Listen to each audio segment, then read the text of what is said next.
नमस्कार दोस्तों, आज मैं आपको सुनाऊंगा पत्नी के लिए पति भी हुआ अंधा। एक सच्चे प्यार की बहुत ही दर्द भरी कहानी। दिनेश और संगीता एक दूसरे से बहुत ही ज्यादा प्यार करते थे और दोनों ही एक दूसरे के साथ शादी करके अपनी जिंदगी को हर खुशी के साथ जीना चाहते थे और दोनों ही पढ़े लिखे भी थे और उन दोनों की जात भी एक ही थी। इसलिए उन दोनों ने ही कुछ साल बाद ही शादी भी कर ली। संगीता और दिनेश एक दूसरे से इतना प्यार करते थे कि वो एक दिन भी एक दूसरे से दूर नहीं रह पाते थे। दिनेश की पत्नी संगीता बहुत ही ज्यादा खूबसूरत थी, इसलिए दिनेश हमेशा ही संगीता की सुंदरता की बहुत ही ज्यादा तारीफ करता था और दिनेश के यार दोस्त भी संगीता की हमेशा ही बहुत ही तारीफ करते थे।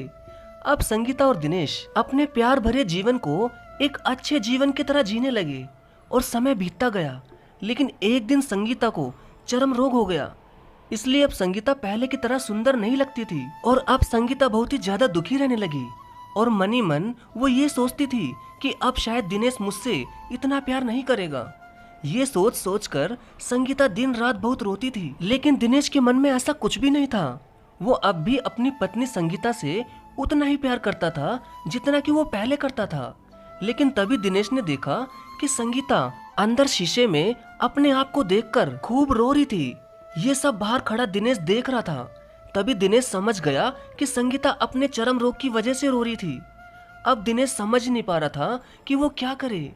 तभी एक दिन दिनेश जब काम पर से घर आ रहा था तो अचानक ही उसका एक्सीडेंट हो गया और तभी दिनेश ने संगीता को बताया कि एक्सीडेंट की वजह से अब वो अंधा हो चुका है और अब वो देख नहीं सकता।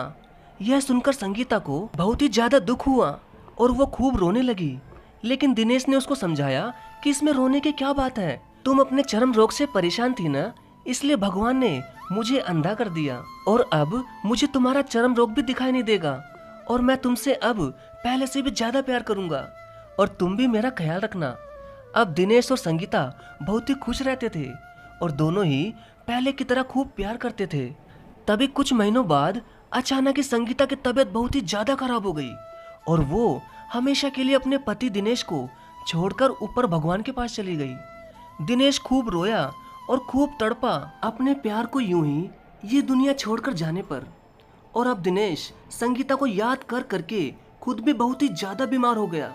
तभी उसका एक दोस्त उसे हॉस्पिटल लेकर गया और फिर दिनेश जब बिल्कुल ठीक हो गया तो दिनेश ने घर जाते समय अपना काला चश्मा हटा दिया और खुद ही घर की तरफ जाने लगा। तब दिनेश के दोस्त ने पूछा कि दिनेश, तुम तो देख सकते हो, ऐसा कब हुआ? ये सुनते ही दिनेश रोने लगा और अपने दोस्त से खूब रोता हुआ कहने लगा कि मैं कभी भी अंधा नहीं था, मैं तो सिर्फ अपनी पत्नी संगीता के लिए अंधे होने का नाटक कर रहा था, क्योंकि जब मेरी पत्नी को चर्म रोग हो गया था तब उसे लगता था कि वह पहले की तरह सुंदर नहीं है और उसे ये भी लगता था कि मैं उसे पहले की तरह प्यार नहीं करूँगा। ये सब बातें सोच सोच कर वो दिन रात खूब रोती थी। इसलिए मैंने सोचा क्यों ना मैं अपनी पत्नी संगीता के लिए अंधा बन जाऊं ताकि वो हमेशा ही खुश रहे। मैं जानता था कि अब मेरी पत्नी की बीमारी बढ़ती जा रही है, इसलिए उसकी खुशियों के लिए मुझे ये सब करना पड़ा, क्योंकि मैं अपनी पत्नी संगीता से बहुत प्यार करता था और हमेशा करता रहूंगा। उसी की हर बात याद करके जीता रहूंगा। वाकई में दोस्तों, संगीता का पति बहुत ही अच्छा था। उसने अपनी पत्नी की खुशी के लिए एक अंधा होने का नाटक भी कर लिया, लेकिन दुख इस बात का हुआ कि संगीता दिनेश को छोड़कर ऊपर भगवान के पास चली गई। धन्यवाद।